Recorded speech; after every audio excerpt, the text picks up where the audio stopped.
Hello दोस्तों, नमस्कार। स्वागत है आपका Uttarakhand GK very easy tricks में। और आज की इस वीडियो में हम बात करेंगे Uttarakhand GK test series part 23 के बारे में। जैसा कि आप लोगों को पता है, हमारी ये टेस्ट सीरीज चल रही है जिसमें हम 22 पार्टों के बारे में पहले पढ़ चुके हैं।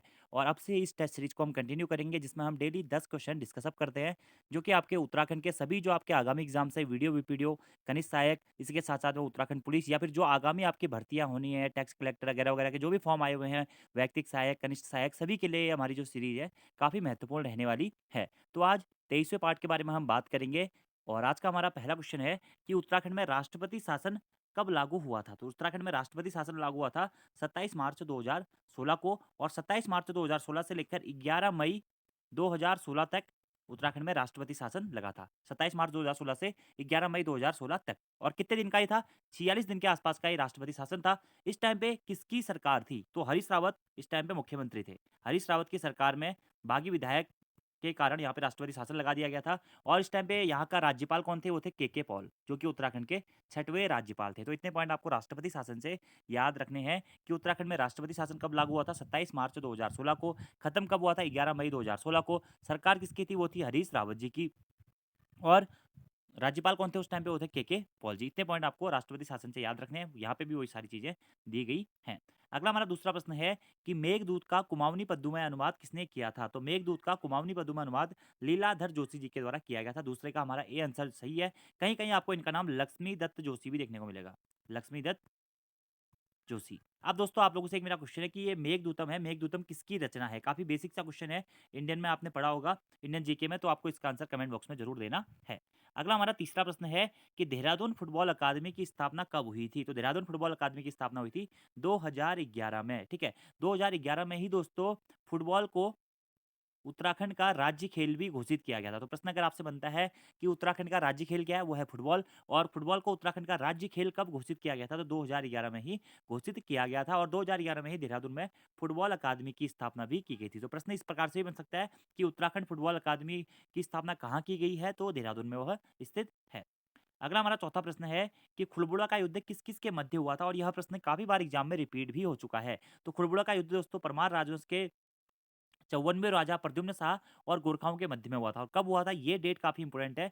14 मई 1804 ईस्वी को देहरादून के खुड़बुड़ा नामक स्थान पर हुआ था खुड़बुड़ा का युद्ध, जिसमें परमार राजवंश के 54वें राजा या फिर संपूर्ण उत्तराखंड के अंतिम राजा प्रद्युम्न शाह की मृत्यु हो गई थी। उसके बाद में 1804 से लेकर 1815 तक यहाँ पर गोरखाओं का शासन रहता है गढ़वाल वाले क्षेत्र पे। 1815 में फिर अंग्रेज दोबारा से अटैक करते हैं और फिर वो क्षेत्र अंग्रेजों के अधिकार क्षेत्र में आ जाता है। और वहीं गढ़वाल का विभाजन सबसे प्रथम बार भी 1815 में ही होता है। तो खुड़बुड़ा का युद्ध किस किस के मध्य हुआ था? तो 14 मई 1804 को प्रद्युम्न शाह व गोरखों के मध्य देहरादून के खुड़बुड़ा नामक मैदान पर खुड़बुड़ा का युद्ध हुआ था, जिसमें परमार राजवंश के 54वें राजा प्रद्युम्न शाह की मृत्यु हो गई थी। प्रद्युम्न शाह को ही दोस्तों संपूर्ण उत्तराखंड का अंतिम राजा भी कहा जाता है, क्योंकि प्रद्युम्न शाह ने कुमाऊं तथा गढ़वाल दोनों ही गद्दियों पर शासन किया था। कुमाऊं में भी इन्होंने प्रद्युम्न चंद के नाम से शासन किया था और गढ़वाल में इन्होंने प्रद्युम्न शाह के नाम से शासन किया था। और परमार राजवंश के अगर हम कहें अंतिम शासक या परमार राजवंश के अगर हम कहें मूल रूप से अंतिम शासक, वो हमारे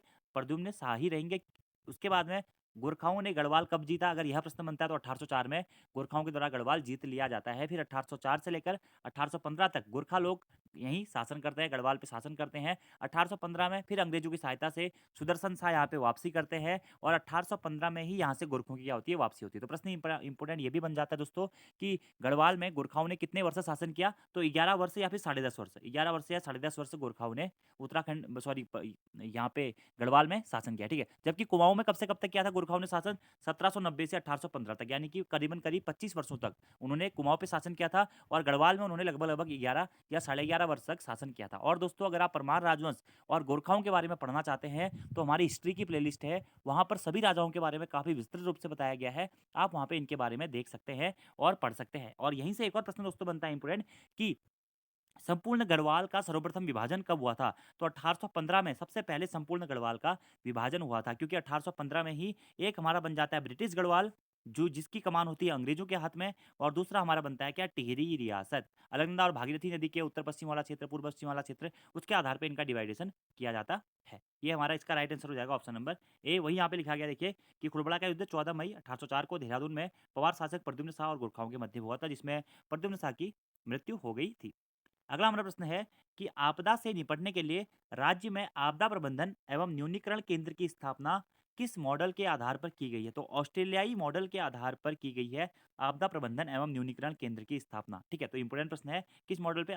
ऑस्ट्रेलियाई मॉडल के आधार पर। यहीं से दोस्तों एक और पॉइंट आप नोट कर सकते हैं कि उत्तराखंड में नदी तटों पर निर्माण कार्य पर उत्तराखंड सरकार द्वारा रोक कब लगाई गई थी? ये भी आपदा से ही संबंधित प्रश्न है। तो 1 जुलाई 2013 को दोस्तों राज्य सरकार ने नदी तटों के अंतर्गत 200 मीटर तक का जो क्षेत्र था, उसके निर्माण कार्य पर रोक लगा दी थी ताकि राज्य आपदाओं से क्षतिग्रस्ती से बचा जा सके। कब? 1 जुलाई 2013 को। ये भी इंपॉर्टेंट प्रश्न है दोस्तों, नोट कर सकते हैं।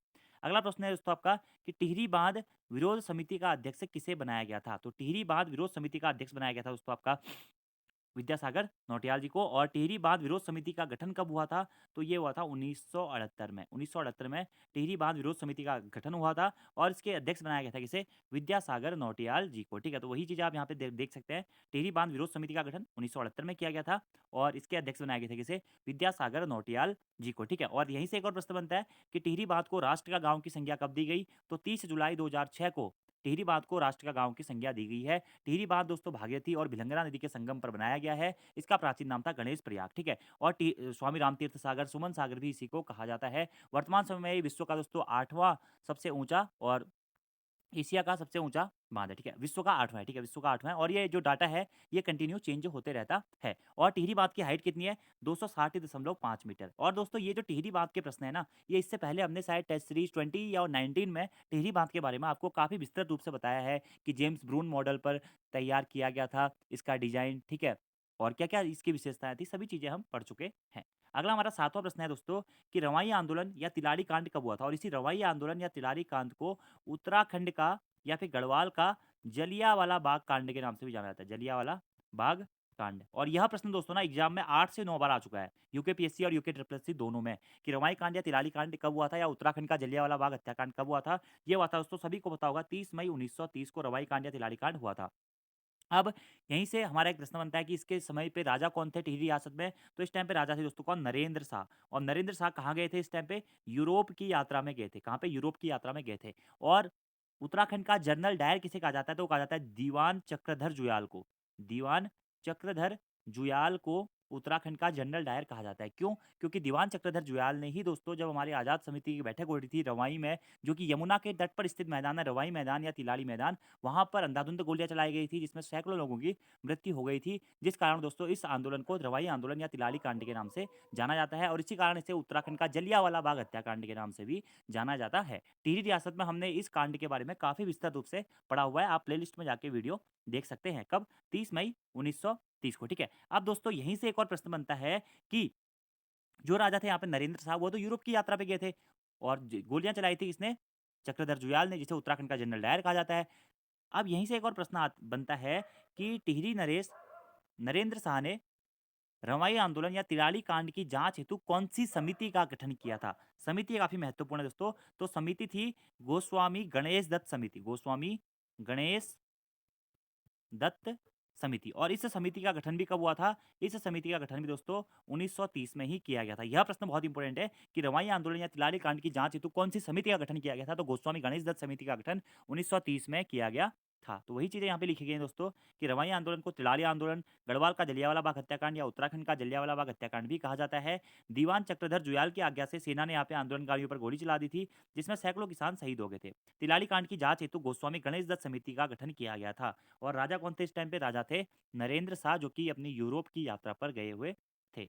अगला हमारा प्रश्न है दोस्तों कि राज्य खनन नीति कब लागू की गई थी? यानी कि राज्य में खनन नीति कब लागू की गई थी? तो राज्य में दोस्तों खनन नीति लागू की गई थी 2001 में। 2001 में 4 अप्रैल 2001 को राज्य में खनन नीति लागू कर दी गई थी। कब? 4 अप्रैल 2001। तो इसका राइट आंसर हो जाएगा हमारा ऑप्शन नंबर ए। ठीक है, और इस नीति में राज्य के वन क्षेत्रों में स्थित खदानों से खनिजों का खनन उत्तराखंड वन विकास निगम द्वारा किया जाता है। ठीक है, तो जो हमारी खनिज नीति है 4 अप्रैल 2001 से जो लागू की गई थी, इसके तहत वन्य क्षेत्रों में स्थित खदानों से खनिजों का जो खनन होता है वह उत्तराखंड वन विकास निगम द्वारा किया जाता है। तो इंपॉर्टेंट प्रश्न है, एग्जाम में भी पूछा जा चुका है शायद। 4 अप्रैल 2001 राज्य खनन नीति लागू की गई थी। अगला हमारा प्रश्न है दोस्तों कि समन्वित डेयरी विकास परियोजना की शुरुआत कब से की गई है? तो समन्वित डेयरी विकास परियोजना की शुरुआत उत्तराखंड में दोस्तों 2002-2003 से की गई है। 2002-2003 से। ठीक है, ये भी इंपॉर्टेंट प्रश्न है, तो राइट आंसर हो जाएगा इसका ऑप्शन नंबर ए। इसी के साथ में दोस्तों 1-2 पॉइंट आप अगर नोट करना चाहें तो कर सकते हैं कि उत्तराखंड में मिल्क पाउडर प्लांट की स्थापना कहाँ पे की गई है? तो उत्तराखंड में मिल्क पाउडर प्लांट की स्थापना ऊधम सिंह नगर में की गई है। और इसी के साथ-साथ दोस्तों उत्तराखंड में डेयरी शोध एवं विकास केंद्र या डेयरी शोध एवं विकास संस्थान कहाँ स्थित है? तो ये नैनीताल के लालकुआं में स्थित है। और यह प्रश्न एग्जाम में भी पूछा जा चुका है 2 से 3 बार कि उत्तराखंड में डेयरी शोध एवं विकास केंद्र या डेयरी शोध एवं विकास संस्थान कहाँ स्थित है? तो ये लालकुआं नैनीताल में स्थित है। और मिल्क पाउडर प्लांट कहाँ स्थित है? यह ऊधम सिंह नगर में स्थित है। और यहाँ पे जो प्रश्न था, समन्वित डेयरी विकास परियोजना की शुरुआत 2002-2003 में की गई है। अगला हमारा प्रश्न आता है दोस्तों 10वां कि राज्य सरकार ने नई पर्यटन नीति की घोषणा कब की थी? ठीक है, तो राज्य सरकार ने नई पर्यटन नीति की घोषणा की है दोस्तों कब? 2018 में। कब? 2018 में राज्य सरकार ने नई पर्यटन नीति की घोषणा की है, ठीक है। और दोस्तों पर्यटन नीति आपको बताइए उत्तराखंड पर्यटन की दृष्टि से काफ़ी महत्वपूर्ण है। हमारा काफ़ी सारा टैक्स यहाँ से आता है। इसी कारण उत्तराखंड गवर्नमेंट ने 2018 में नई पर्यटन नीति की घोषणा की है, ठीक है। पर्यटन को बढ़ावा देने के लिए राज्य सरकार के द्वारा 2018 में नई पर्यटन नीति की शुरुआत की गई। और इसी के साथ-साथ दोस्तों राज्य सरकार द्वारा पर्यटन को बढ़ावा देने के लिए वर्ष 2001 और वर्ष 2015 को पर्यटक वर्ष भी घोषित किया गया था। तो प्रश्न ये भी बन सकता है कि पर्यटक वर्ष कब-कब घोषित किया गया? तो 2001 को और 2015 को पर्यटक वर्ष घोषित किया गया था। इतने पॉइंट आप यहाँ से डायरेक्टली नोट डाउन कर सकते हैं। अगला हमारा प्रश्न है दोस्तों आज का अंतिम प्रश्न और आप लोगों का होमवर्क का क्वेश्चन कि राज्य में चित्रकला की गढ़वाली शैली प्रचलित थी कब से कब तक? 16वीं सदी से 18वीं सदी तक, 16वीं सदी से 19वीं सदी तक, 17वीं सदी से 19वीं सदी तक या 19वीं सदी से लेकर 20वीं सदी तक? इसका आंसर आपको कमेंट बॉक्स में करना है दोस्तों। और इसका आंसर वैसे आपको हमारी जो वीडियो है परमार राजवंश में मौला राम वाली, वहाँ पर आपको गढ़वाली चित्रकला के विकास और उससे संबंधित जो भी तथ्य हैं सभी के बारे में पता लग जाएगा, ठीक है। तो राज्य में चित्रकला की गढ़वाली शैली कब से लेकर कब तक प्रचलित थी, इसका आंसर आपको कमेंट बॉक्स में देना है। और चित्रकला के सूत्रपातकर्ता कौन थे, शुरुआत कहाँ से हुई थी, किसके समय से हुई थी, ये सारी चीज़ें भी आप आंसर कमेंट बॉक्स में दे सकते हैं। वैसे इसके बारे में मैं आपको पहले काफ़ी बार बता चुका हूँ। तो आज की इस वीडियो में इतना ही दोस्तों। Thank you, thanks for watching video, see you next time.